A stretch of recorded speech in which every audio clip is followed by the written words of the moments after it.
So, you've just killed someone and you're wondering what to do next. Now, I don't judge. There's a whole group of people that are going to do that to you next. But you know what? Maybe they deserved it. Maybe they were snoring too loud. In fact, there was one woman in America who shot her husband 3 times because he was snoring too loud. Luckily for him, he survived, and the 3 extra holes in his body cured his sleep apnea no end. Unfortunately for her, she's spending the next 20 years behind bars. And unfortunately for her, she's surrounded by female snorers, so karma's a bitch, isn't it? Now, if you watched my video last week, you'll have learned how to avoid getting killed by your girlfriend. And for those of you who haven't seen it, it's called Killer Women, and I highly recommend that you watch it because it'll definitely keep you alive. Now, one of the main bits of advice I give in that is don't be a dick. Because as Linda Lovelace and Jenna Jameson say, you can't have your dick and eat it too. Unless you live in the East.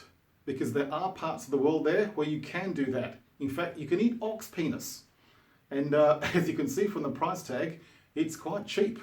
I actually feel sorry for the males of the ox family because people look at them as a bunch of cheap dicks. On the plus side though, it is meant to increase your manliness. So who would have thought that being fed a cheap dick would add to your macho factor? But it does.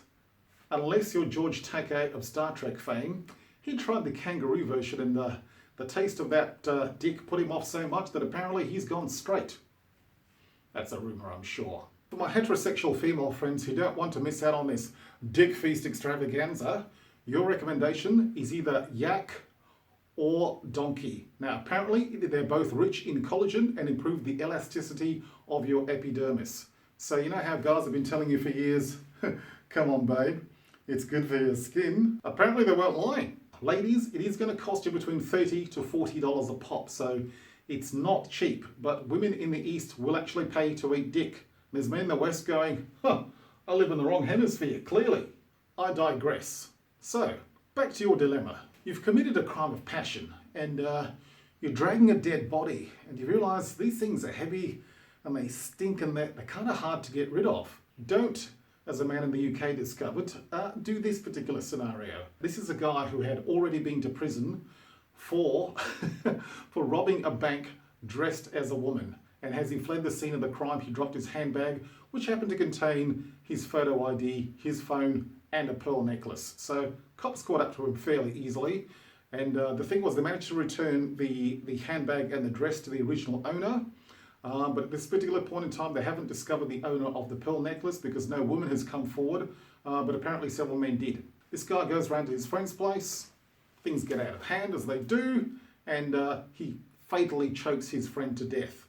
Now, at this point in time, he goes and gets an axe from his car. I don't know who takes an axe around to their friend's place, chops his friend up, or attempts to chop his friend up, realises this is actually really, really hard work. So instead he just wraps him in a blanket, sticks him in the closet, and off he goes back to his own place. Problem being, obviously, dead bodies start to smell, and eventually the neighbours alert the cops, and you know, they catch this guy because he pretty much left a trail of going there. So the cops say to him, all right, so what happened? He tells them, and then he goes to the closet and gets the body. Now, he is gay, but I'm pretty sure that's not the original way he intended of coming out of the closet.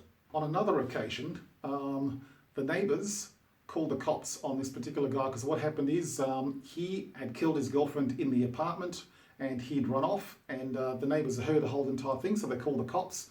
So 2 cops arrive on the scene, and while one of them's calling in, the other, forgetting that his body camera is on, starts fondling this dead woman's breasts. But the thing that gets to me the most though is what happened next in terms of just bad PR. So a spokesman from the police department, I'm going to quote this because I love this, a spokesman from the police department comes out and says, we prefer our officers to not fondle dead women if they can help it. We will absolutely not defend this individual. This officer's actions are not good, but he had been a very good officer up until this point and he didn't commit a murder. Now, that is just the worst PR statement ever. But then, get this as well. Now, a union spokesman steps in on top of this, to represent this guy.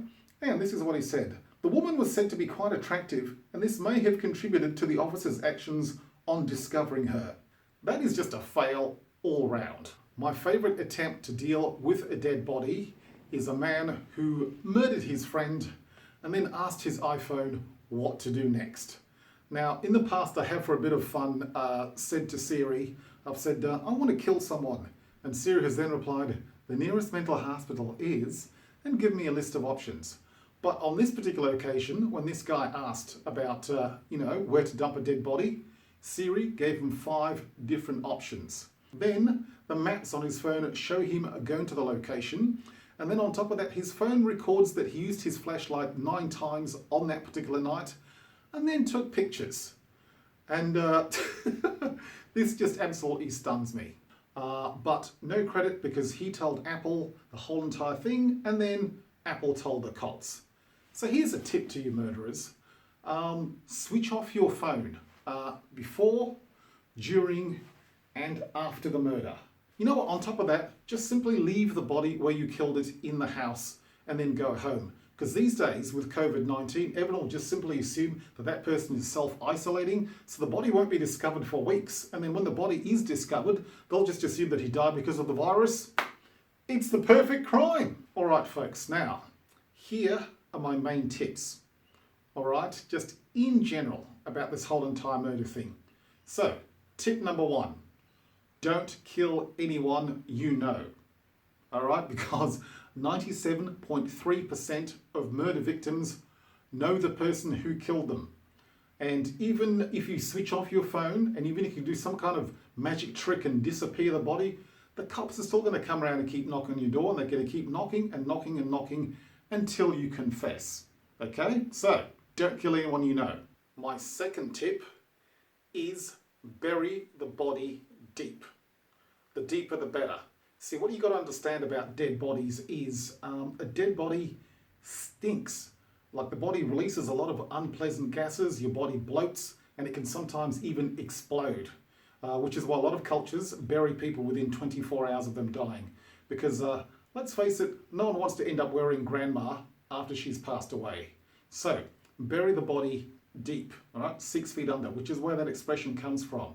Now, take this into account. If you're digging and you hit water, do not bury the body in water, because a decomposing body added to the water table will lead to poisoning the local water supply, leading the town engineers and urban planners at the other end to trace it back to the original source, hence discovering your crime.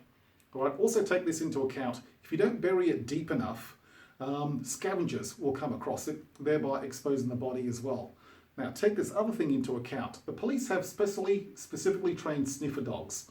Now, these dogs, they can sniff a body up to 6 feet under, which is why a lot of people, who think that they've gotten away with it, don't. Because like I said, dead bodies do stink, and dogs have a particularly heightened sense of smell. So one tip in this particular instance would be to actually bury the body 10 feet under, and then 6 feet under, bury a dead animal on top of it. Now, this is going to involve you killing, a poor innocent animal, but let's face it, you probably used to do that as a kid, so for you, it's just going to be a bit of nostalgia.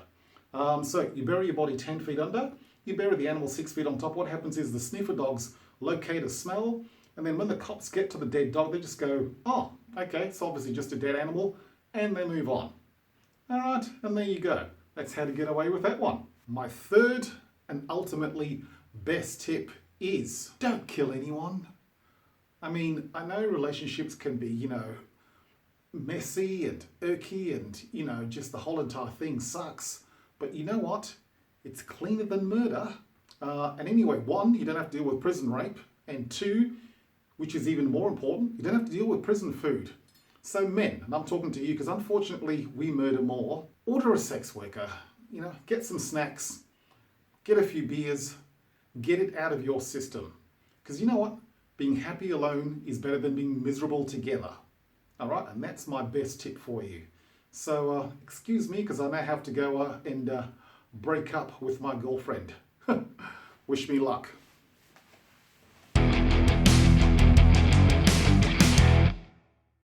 And that dick put him off so much I hear he's straight now. So that's that particular bit. All right, got that? Lots of instructions this time, isn't there? I suck, but you love me.